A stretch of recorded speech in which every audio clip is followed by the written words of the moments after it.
Clave Morse.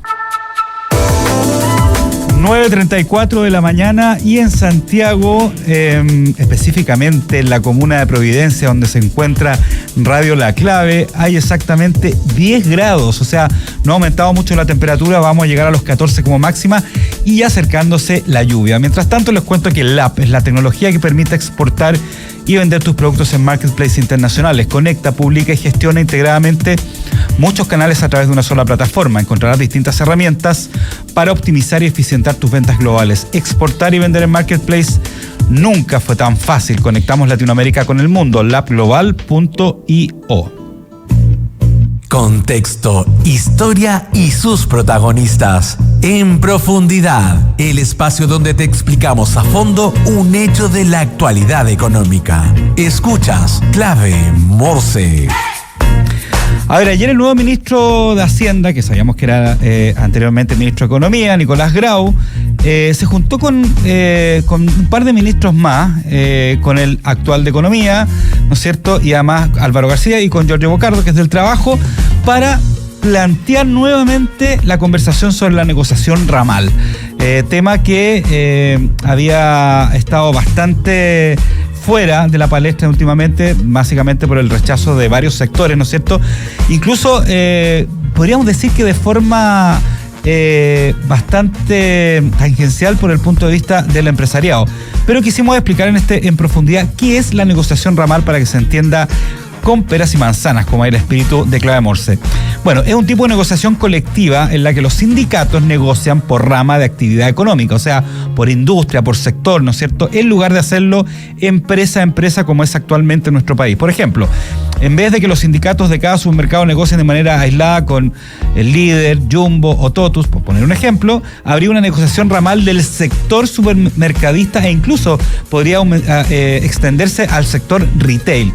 Esto permite que se fijen condiciones mínimas comunes para todos los trabajadores de esa rama: salarios, bases, jornadas, beneficios, etcétera, etcétera. En la práctica, una forma de fortalecer el poder de la negociación de los trabajadores frente a grandes conglomerados. ¿Cómo funciona hoy en Chile?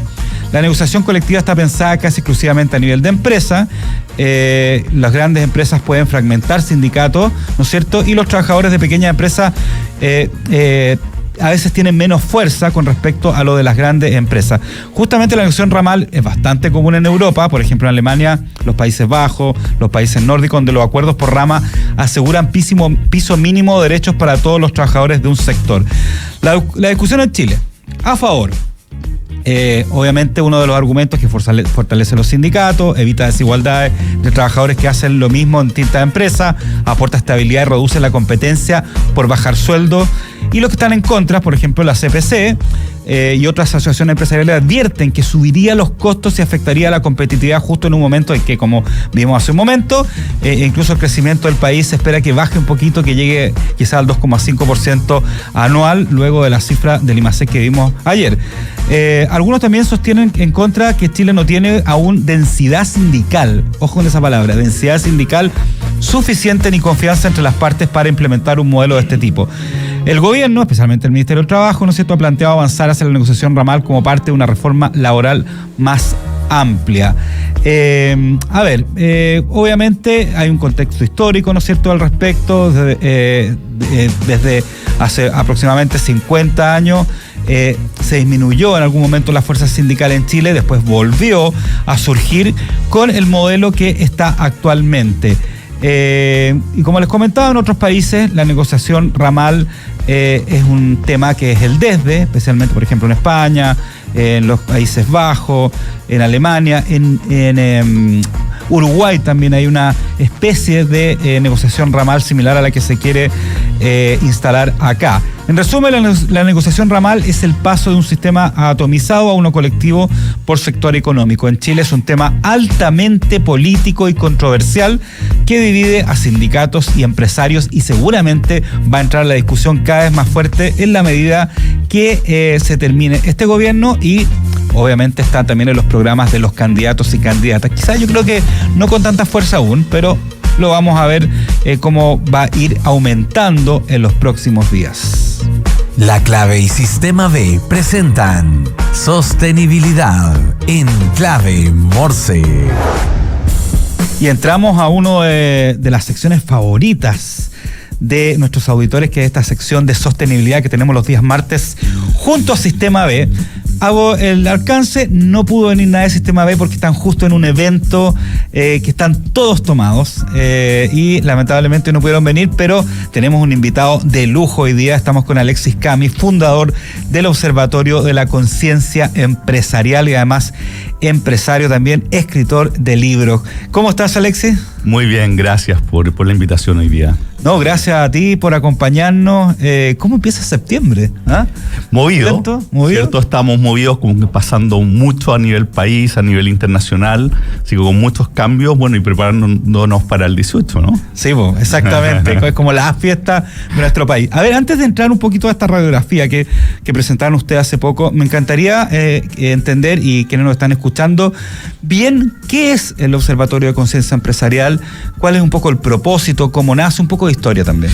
Mira, esta es una iniciativa que nace hace ya van a cumplir casi 6 años, y tiene que ver con que un grupo de profesionales, primero por el lado más consultor, pero también conectando con gente que normalmente no habla tanto del mundo de los negocios, que son los filósofos, los antropólogos, el lado más humanista, de generar un entendimiento de qué está pasando hoy día en el mundo de los negocios, en la sociedad, con estos cambios brutales que están ocurriendo. Y ahí nace esta organización sin fines de lucro, que se llama el Observatorio de la Conciencia Empresarial, que busca básicamente promover y divulgar la cultura de los negocios conscientes. Y esto tiene que ver con que estamos convencidos que es la estrategia de negocios a seguir en estos tiempos. ¿Ya? No tiene que ver con un tema de buenismo, sino que 100% de negocios, y lo que hacemos es difundir eso, básicamente. ¿Cómo conversa un poco ese tema de la conciencia empresarial con lo que es esta tendencia a la sostenibilidad que existe hoy en día también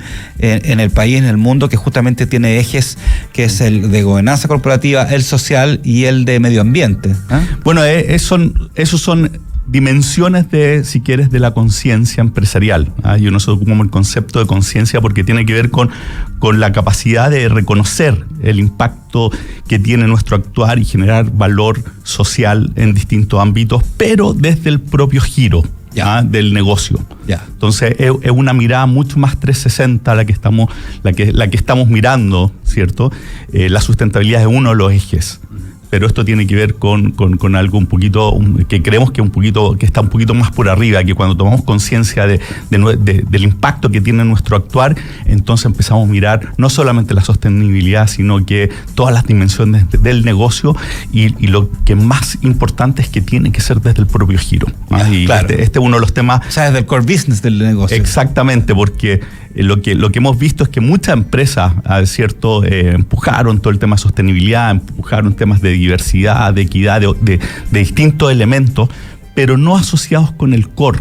Claro. Y eso es parte del impacto que estamos viendo, que termina no siendo genuino, no se integra en el negocio, y es como que tú ves la empresa, ¿cierto?, que en un momento está haciendo negocio, claro, y después dice, bueno, ahora hagamos cosas de sostenibilidad o hagamos cosas por la comunidad. No, hoy día necesitamos eso, que tiene que estar integrado, y para que sea integrado tiene que ser desde el modelo de negocio. Por eso que planteamos desde el observatorio que el movimiento que necesitamos que hacer desde la empresa es desde un modelo de negocio a un modelo de valor. Un modelo que básicamente que es un modelo de negocio construido sobre un propósito, de modo que la empresa, por existir, esté agregando valor a distintos grupos de interés. Alexis, tú me dijiste que esta idea y esta entidad nace hace unos 6 años atrás, coincide un poco con el estallido social, con la pandemia, cómo eso también dibujó un poco lo que es el esquema de lo que es la conciencia empresarial del observatorio. Justamente esto nace al inicio de la pandemia, y a nivel personal fue una búsqueda de muchas décadas, en términos de darle sentido al tema, al mundo de los negocios, y conecta justamente con la sensibilidad que generó después del estallido y la pandemia, en términos de la necesidad de evolucionar el mundo de los negocios. Y esto no es algo nuevo. O sea, hay ideas de esta, y tú mismo hablabas de la sostenibilidad, la sustentabilidad, ya 20 o 25 años que hay gente que está impulsando esto, y lo que quisimos hacer nosotros fue como un trabajo de curatoría en términos de ordenar un poco, un poquito la discusión, generar un entendimiento, proponer soluciones concretas, porque esto tiene soluciones que llegan hasta al negocio mismo. Partimos, si quieres, desde cosas más elevadas como el propósito, pero termina en los resultados. Y hay una metodología. Hay metodología, hemos desarrollado metodologías. El estudio que acabamos de hacer con la Universidad Católica, la primera radiografía de la conciencia empresarial, para entender qué estaba pasando en Chile en estos ámbitos. Perfecto. Vámonos entonces justamente al estudio, ¿no es cierto? Este estudio define la conciencia empresarial como la capacidad de generar valor social y ambiental desde el negocio. ¿Y qué resultados, primero para empezar la conversación sobre la radiografía, entrega o revela un poco esta radiografía? Y antes quizás de los primeros resultados, ¿cómo se realizó esta radiografía también? ¿Cuándo? ¿Cómo? La metodología que hay detrás. Lo hicimos hacia finales del año pasado, junto con la Universidad Católica, el Centro de Políticas Públicas. Tomamos una muestra de 100 empresas, ya no son resultados estadísticos, ¿cierto? Claro. Por una muestra, para entender qué es lo que dicen las empresas hoy día respecto a conciencia empresarial. Entonces bajamos este concepto que puede sonar un poco alto a 40 variables específicas para ver qué es lo que están diciendo, y la universidad lo que hizo fue ir a ver las memorias, las declaraciones, para entender qué es lo que están diciendo. ¿Empresas de qué tipo? Grandes. De todo tipo. O sea, 80% fueron grandes, un 20% fueron empresas medianas de distintas industrias. Y lo que encontramos, lo que se encontró es bien interesante. Primero, que del orden del 80, si tú tomas niveles de conciencia medio y alto, el 80% de las empresas dice estar ahí. Ojo que esto es lo que dicen. Claro. Porque nosotros siempre hacemos la distinción entre 3 estados: decir, hacer, ¿cierto? Y ser. Importantes. Son los 3 estados. Las que dicen y no hacen, evidentemente, ahí es donde entramos en el mundo del greenwashing, impact washing. Hay muchas que hacen y no dicen, claro, por miedo a la funa o simplemente por pudor. Y hay muchas que hacen porque la legislación se lo y hay otros que hacen, exactamente. Por ley, el desde, digamos. Exactamente. Entonces, pero es muy importante destacar que ya que estén diciendo, las empresas muestra un nivel de conciencia, ¿cierto?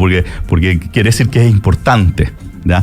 Entonces, hay un 80% en niveles medio y alto, pero uno de los puntos interesantes es que salió bastante bajo, pese a que un porcentaje relevante de las empresas tienen declarados propósitos. En realidad, cuando tú vas a ver si el propósito está conectado con el giro, cae muchísimo. Cae muchísimo, y ese es uno de los puntos que creemos que es importante. ¿En cuánto cae eso? Mira, 3 de cada 4 empresas que de la muestra tienen propósito. Y de esas 3 de 4, es decir, de ese 70%, 75%, solo el 40% del propósito está conectado con el giro. Y creemos que es una de las claves, porque además hicimos un meta-análisis con una compañía que trabajó con nosotros, que se llama Colaborativa, para ver qué dicen los otros grupos de interés respecto a las empresas. Los grupos de interés que directamente están relacionados con esas empresas. No necesariamente con esas empresas, pero fuimos a ver qué es lo que están diciendo muchas otras encuestas, qué dicen los consumidores, qué dicen los colaboradores. Y juntaron esos datos. Y miramos y ves una gran diferencia entre lo que dice la empresa, ¿cierto? Y lo que perciben los otros grupos de interés. Son como 50 puntos porcentuales la diferencia. Y que es esperable, ¿cierto? Que haya diferencia, pero quizás esta diferencia grande, nuestra hipótesis es que tiene que ver con que efectivamente no se está haciendo desde el propio giro. Entonces, cuando este aporte a la sociedad no es desde el propio giro, es decir, no sé, para hacerlo simple, una empresa de alimentos, ¿cierto? Si no está enfocada, por ejemplo, a reducir el hambre, ¿ya? Versus a plantar árboles, se genera una disonancia, ¿cierto? Porque no está dentro del core. Oye, Alexis, ¿y ese propósito siempre tiene que ver con un beneficio hacia la sociedad? Porque la palabra propósito uno la puede poner de diferentes formas. Propósito, no sé, un propósito para cuando empezó la fabricación de automóviles en masa de Ford era vender autos y aumentar en la clase media. Entonces, ¿ese propósito tiene que ser algo beneficioso a la sociedad o no necesariamente? Es una muy buena pregunta. Nosotros, de hecho, dentro del trabajo que hemos hecho en el observatorio, es definir todos estos conceptos de manera que sean coherentes entre sí, porque hay muchas definiciones. Para nosotros el propósito tiene que ver con un anhelo de eliminar o disminuir o mitigar un dolor social. Ya. Es respecto al otro. Ya, eso por para nosotros, el propósito, para nosotros al menos, tiene que ser con respecto al otro y con respecto a conectarse con algún dolor social del cual la empresa va a colaborar en disminuirlo. Entonces ese es un elemento bien importante y la gracia es que cuando el propósito sí está conectado con el core, como decíamos antes, lo que pasa a ser que este valor que genera viene desde la estrategia y desde el core. Claro. De partida o sea, debería ser algo más natural, digamos. Efectivamente. Porque tiene que ver a lo mejor justamente con cada proyecto que se hace, cada definición de presupuesto, cada nuevo plan que se hace está en el core y por lo tanto está con el propósito. O sea, al final se conecta. Exactamente, y además se vuelve un eje para tomar las decisiones, ¿cierto? Cuando hay diferencias, por ejemplo, que se da típicamente dentro de la empresa, entre distintos departamentos, distintos gerentes, por ejemplo, que tienen función objetivo o están buscando objetivos distintos, tú cuando pones el propósito arriba, te permite tomar decisiones con mucha más claridad. Por eso tiene que ser desde el core a nuestro juicio. Estamos hablando con Alexis Cami, fundador del Observatorio de la Conciencia Empresarial y además empresario, sobre un poco la radiografía de la conciencia empresarial que realizaron junto a la Universidad Católica, ¿no es cierto?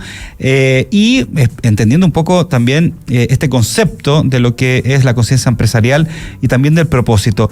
Alexis, cuando se ve esta radiografía, cuando la analizaron, ¿hay algún análisis por sector, en minería, energía, agricultura, que uno pudiera ver cuáles de estos sectores a lo mejor están más conectados con el propósito, más conectados con la conciencia empresarial, o simplemente son algunas empresas de esos sectores que brillan de vez en cuando? De hecho, es como dices tú, vemos diferencia entre distintos sectores.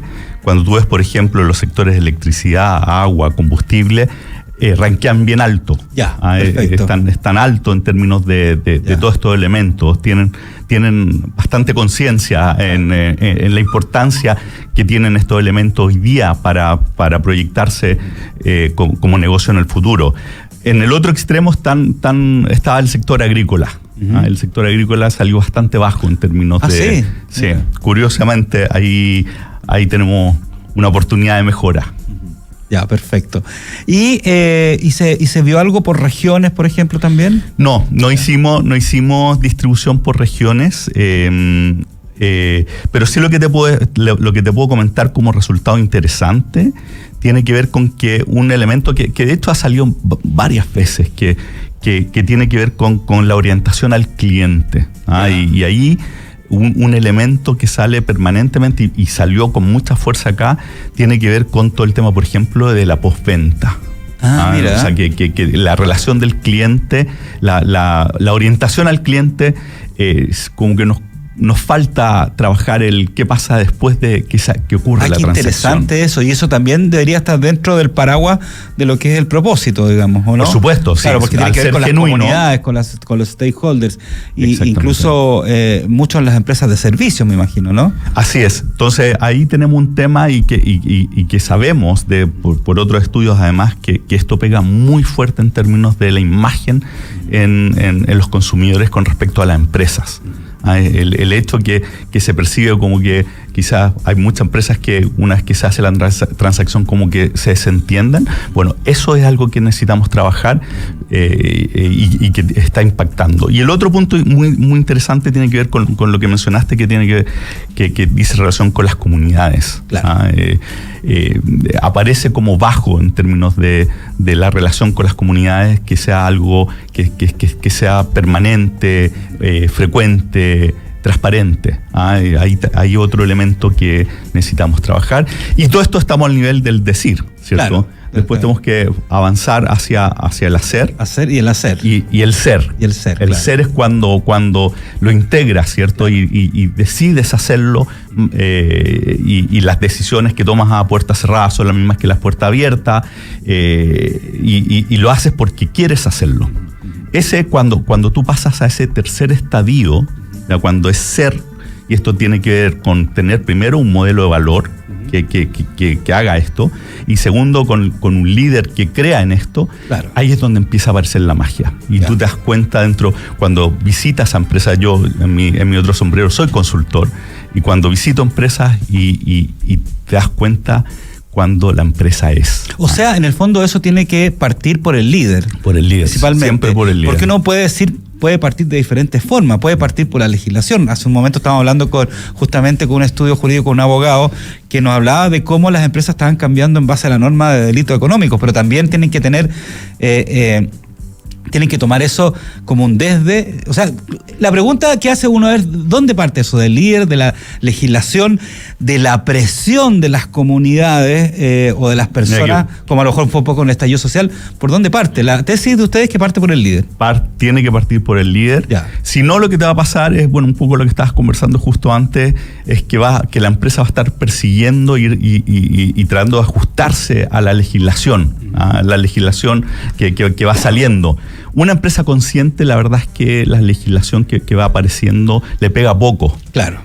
Porque naturalmente está actuando de acuerdo a estos elementos que estamos buscando como sociedad y lo que estamos esperando de la empresa en el nuevo rol que se le está exigiendo al sector, que se agrega a otros que teníamos antes, ¿no? Perdón, ese líder, para desmenuzarlo un poquito más, ese líder dentro de la empresa, ¿es el dueño? ¿Es el directorio? ¿Es el gerente general?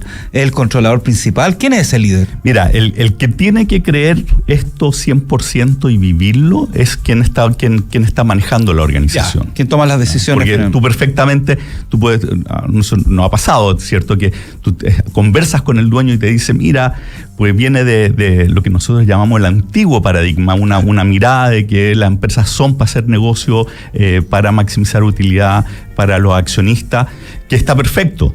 Y cuando tú discutes cómo cambió la sociedad y cómo ahora se le está exigiendo a la empresa ir más allá, el dueño de empresa puede decir, ¿sabes qué? Yo no es natural para mí, pero entiendo qué es lo que hay que hacer. Y lo importante ahí es que le pase el liderazgo a alguien que realmente lo crea. Claro. Porque si no, esa incoherencia entre cuando tú estás diciendo, pero en realidad no le crees, eso permea en la organización y hace que esto no pase.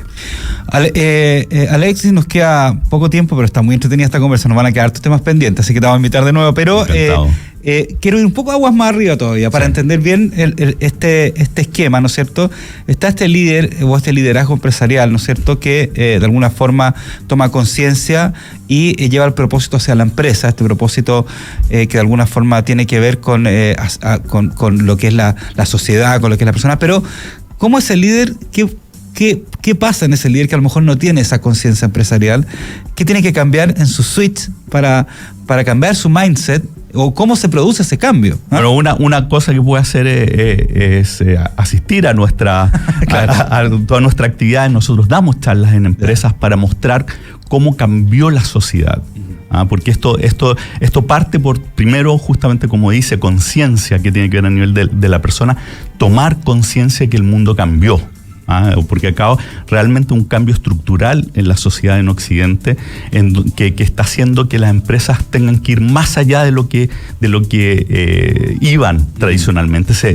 Ahora hay una nueva exigencia. Claro. ¿Cierto? Entonces, cuando tomas conciencia que el mundo cambió, esto se vuelve parte de la estrategia de negocio, porque te permite proyectar la empresa. Las empresas y lo hablabas tú justamente antes, las empresas que no tengan una legitimidad social, que no provean un sentido a sus colaboradores, tienen probablemente los años contados, porque van a empezar a enfrentar obsolescencia, porque particularmente las nuevas generaciones son muy reacias a trabajar en empresas que no tengan sentido, y si trabajan va a ser a punta de yo sé que esto es una generalización acá, pero va a ser a punta de cuál es la compensación, y una relación mucho más transaccional. Si tú quieres conectar con estas nuevas generaciones, tienes que hacerlo desde el sentido, y el sentido nace de la empresa suscribiendo un propósito superior, como decíamos antes, que esté conectado con un dolor social,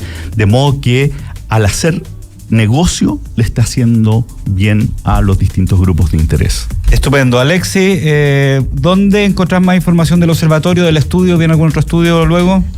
Siempre estamos haciendo cosas, estamos en todas las redes, en nuestra página web observatorioce.org, y nos pueden ver las cosas que estamos haciendo en Instagram, en LinkedIn, en YouTube, etcétera. Perfecto. Alexis Cami, fundador del Observatorio de la Conciencia Empresarial, llamada Empresario, un millón de gracias por acompañarnos en Clave Morse. Muchas gracias. Ya viene Emprender es Clave, este espacio donde hablamos de emprendimiento, de pymes, de startup con María José García. Los invito a revivir todos los episodios de Clave Morse en Spotify, a través de YouTube, cada entrevista por separado. También invitarlo a nuestras redes sociales y escucharnos de lunes a viernes de 9 a 10 de la mañana por la 92.9 FM y en nuestro sitio web radiolaclave.cl. Un abrazo, nos vemos en un par de minutos.